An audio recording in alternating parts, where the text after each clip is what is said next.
Srinivas, America Pakistan Bharat మధ్య ఉద్రిక్త పరిస్థితులు నెలకొన్నాయి. మొదటి నుంచి కూడా కొంత అమెరికా అధ్యక్షుడు ట్రంప్ ఈ విషయంలో జోక్యం చేసుకుంటున్నారు. మొదట ఇటీవల మాట్లాడిన సందర్భంలో ఈ రెండు దేశాల యొక్క ఆ రెండు దేశాలు కూడా చర్చించుకుంటున్నాయి. ఆ రెండు దేశాల మధ్య ప్రస్తుత పరిస్థితులు కొనసాగుతున్నాయి. ఇద్దరిని కూడా మేము సమన్వయం పాటించాలని కోరుతాం తప్ప ఎక్కడ కూడా యుద్ధానికి సంబంధించిన అంశంలో జోక్యం చేసుకోలేమని చెప్పారు. కానీ తాజాగా అమెరికా అధ్యక్షుడు ట్రంప్ కాసేపటి క్రితమే ఒక ట్వీట్ చేశారు. ఆ ట్వీట్ లో స్పష్టంగా పేర్కొన్నారు, యునైటెడ్ స్టేట్స్ మధ్యవర్తిత్వం వహించిన తర్వాత సుదీర్ఘ చర్చల తర్వాత భారతదేశం పాకిస్తాన్ తక్షణ కాల్పుల విరమణకు అంగీకరించాయని కూడా ప్రకటించుతూ సంతోషం వ్యక్తం చేస్తున్న అంశం చెప్పారు.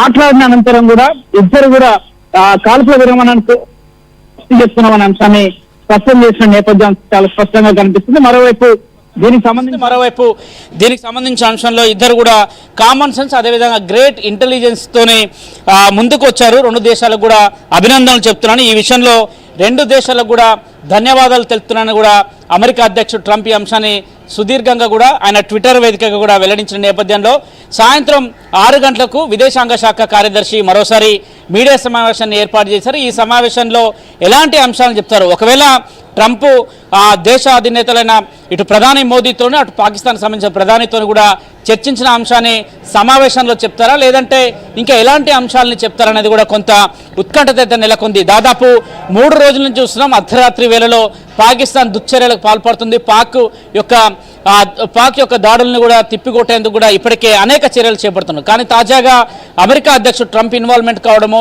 ట్రంప్ ఒకసారిగా జోక్యం చేసుకొని నేరుగా కూడా భారత్కి అదేవిధంగా పాకిస్తాన్కి మధ్య కొంత సంధి చేకూర్చే విధానాన్ని చూస్తుంటే గాక రెండు దేశాలు కూడా నష్టపోవద్దు, రెండు దేశాలు కూడా కొంత సమన్వయం పాటించాల్సి ఉంటుంది. టెర్రరిజానికి సంబంధించిన అంశంలో ఇక రెండు దేశాల మధ్య నేతలు ఏం మాట్లాడుకున్నారనేది కూడా చూడాల్సి ఉంటుంది. ఉదయాన్నే యుఎస్ జనరల్కి సంబంధించి కూడా ఒక బ్రీఫింగ్ చేశారు. మొదట పాకిస్తాన్ ఆర్మీతో కూడా మాట్లాడిన సందర్భాలు చూసాం. పాకిస్తాన్ ఆర్మీ నాయకులు కొంతమంది రెండు దేశాలకు మధ్య కూడా కొంత సమన్వయం చేయాలి, రెండు దేశాల మధ్య యుద్ధ వాతావరణాన్ని ఆపాలి అనే అంశాన్ని కూడా స్పష్టం చేసినట్టు కూడా తెలుస్తుంది. అదే అంశంతో పాటు ఏకంగా అమెరికా అధ్యక్షుడు నేరుగా ఆయన ట్విట్టర్ వేదికగా కూడా వెల్లడించాడు, రెండు దేశాలు సమన్వయం పాటించాలి, రెండు దేశాలు కూడా కాల్పుల విరమణ ఒప్పందాన్ని తాము చేస్తున్నాము అనే అంశాన్ని కూడా చాలా స్పష్టం చేస్తున్నట్టు కూడా తెలుస్తుంది. ఎక్కడ కూడా ఇక ముందుకు వెళ్ళాము అనే అంశాన్ని కూడా చెప్పినట్టు చెప్తున్నా. అతను రెండు దేశాలకు సంబంధించిన అధినేతలకు కూడా ధన్యవాదాలు, శుభాకాంక్షలు చెప్పడం జరుగుతుంది. ఇక గ్రేట్ ఇంటెలిజెన్స్ను గ్రేట్ కామన్ సెన్స్తో పాటు గ్రేట్ ఇంటెలిజెన్స్ను కూడా ఉపయోగించినందుకు కూడా రెండు దేశాలకు అభినందనలు చెప్తున్నా అనే అంశాన్ని కూడా ట్విట్టర్ వేదికగా వెల్లడించిన నేపథ్యం.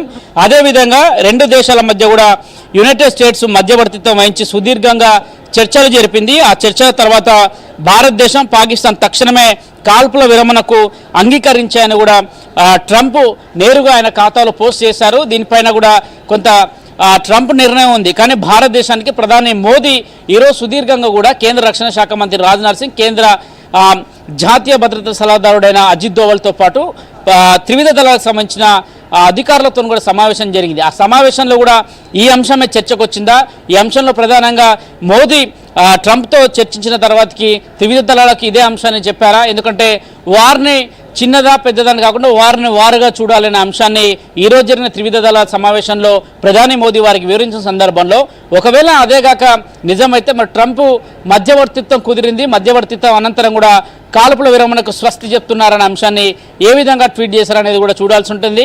అగ్రరాజ్యం పెద్దన్న పాత్ర పోషిస్తే ఒకవేళ పాకిస్తాన్ కావచ్చు అటు భారత్ మధ్య సంధి ఎక్కడ కుదిరిందన్న అంశాలు కూడా చూడాల్సి ఉంటుంది. ఒక్కరు కాదు ఇద్దరు కాదు ఏకంగా 26 మంది ఉగ్రదాడుల్లో 26 మంది టూరిస్టులు చనిపోవడం, యావత్ భారతం కూడా ఈ అంశాన్ని ఖండించింది.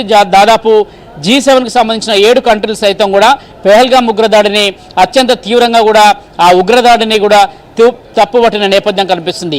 అదేవిధంగా పాకిస్తాన్ యొక్క వైఖరిని కూడా తీవ్రంగా తప్పుపట్టింది. కానీ పాక్ ప్రజలను దృష్టిలో ఉంచుకోవాలి, భారత ప్రజలను దృష్టిలో ఉంచుకోవాలి, రెండు దేశాలు సమన్వయంతో ముందుకు వెళ్లాలనే అంశాన్ని స్పష్టం చేసిన నేపథ్యంలో తాజాగా అగ్రరాజ్యంగా ఉన్న అమెరికా ప్రెసిడెంట్ ట్రంప్ ఈ అంశాన్ని ట్విట్టర్ వేదికగా వెల్లడించిన నేపథ్యంలో రెండు దేశాల మధ్య ఇప్పటి వరకు నెలకొన్న పరిస్థితులు కావచ్చు, ఇకపై పరిస్థితులు ఏ విధంగా ఉండబోతున్నది కూడా చూడాల్సి ఉంటుంది.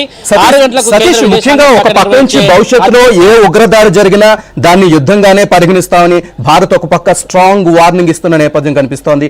మరో పక్క ఇంకో కాసేపట్లో మీడియా సమావేశం ఏర్పాటు చేసి వింగ్ కమాండర్స్ కూడా తర్వాత ఏం చర్యలు తీసుకోబోతున్నాం పాకిస్తాన్ మీద అనే వాటికి సంబంధించి ఒక కీలక నిర్ణయాలు వెల్లడించే అవకాశం కనిపిస్తుంది. ఇటువంటి నేపథ్యంలో ఈ ట్వీట్ ని ఏ విధంగా చూస్తున్నారు? అక్కడ ఉన్న కేంద్రానికి సంబంధించిన అధికారులు కానీ మంత్రులు కానీ